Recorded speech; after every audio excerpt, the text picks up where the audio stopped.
Y es que bueno, tras este doble terremoto son innumerables las historias que hemos visto acá en el litoral central y hoy vamos a contarles la historia de un pequeño niño de 10 años llamado Sebastián Corro, quien junto a su abuelo ha logrado rescatar a dos mascotas y se ha convertido en un ejemplo de prevención y de héroe para todos los pequeños en el país. Nosotros conversamos con el niño junto a su abuelo y esto fue parte de lo que nos dijeron.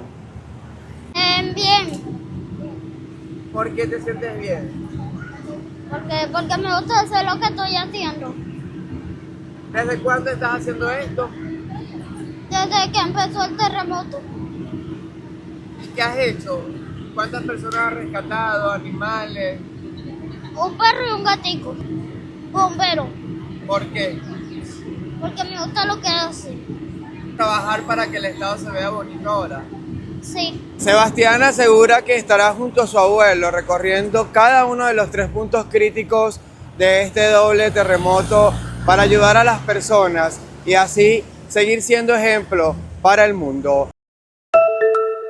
Por lo que ha generado las consecuencias de este sistema frontal que ha afectado la zona centro-sur de Chile en sus primeros días y ya está en el norte de nuestro país, principalmente concentrado en las regiones de Coquimbo y en la provincia de Huasco, allí en la región de Atacama. De hecho, el presidente de la República ha viajado hacia esa zona, va a estar recorriendo los distintos puntos críticos durante esta jornada porque se ha decretado estado de catástrofe para esas dos zonas del país donde se concentra a esta hora la emergencia que hasta el momento ha dejado a 10 personas lamentablemente fallecidas. Hay 4 personas que se mantienen desaparecidas. Se está haciendo todo el trabajo, por supuesto, para poder encontrarlas, pero la situación es crítica. Hay más de 104.000 personas aisladas, eso solamente en las regiones de Coquimbo y Atacama, y por ello se ha desplegado no solamente el personal municipal, bomberos y carabineros de Chile, sino que también las Fuerzas Armadas que a través